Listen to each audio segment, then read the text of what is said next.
So I almost signed up for Blotato without thinking too much about it. You know how it goes? Nice website, big promises, post everywhere with one click. But I've been burned before by tools like that. So I stopped and said, alright, let's slow down and actually test this thing. Step 1. Why I looked at Blotato. Posting content everywhere sounds great in theory, but in real life, it's annoying.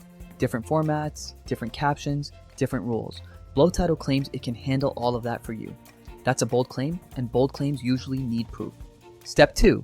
First time using it. When I logged in, my first thought was honestly, okay, this is simple.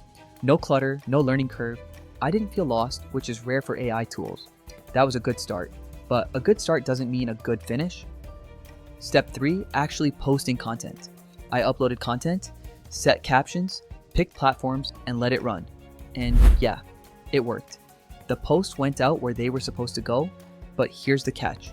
It didn't feel smart. It felt more like a fast assistant than a creative brain. Step 4, what I liked and what bugged me. What I liked, saves time, easy to use, no overcomplicated nonsense. What bugged me, limited customization. You still need to check everything. It won't fix bad content. If your post is weak, Blotato won't save it. Step 5, who this is really for. If you already create content and just hate posting it everywhere, Blotato helps. If you think it'll grow your account or make content better, it won't. It's a distribution tool, not a growth hack. Final thoughts. So before getting Blotato, ask yourself one thing. Do you want help posting, or do you want results without effort? Because Blotato gives you the first one, not the second. Used right, it saves time. Used wrong, it feels pointless.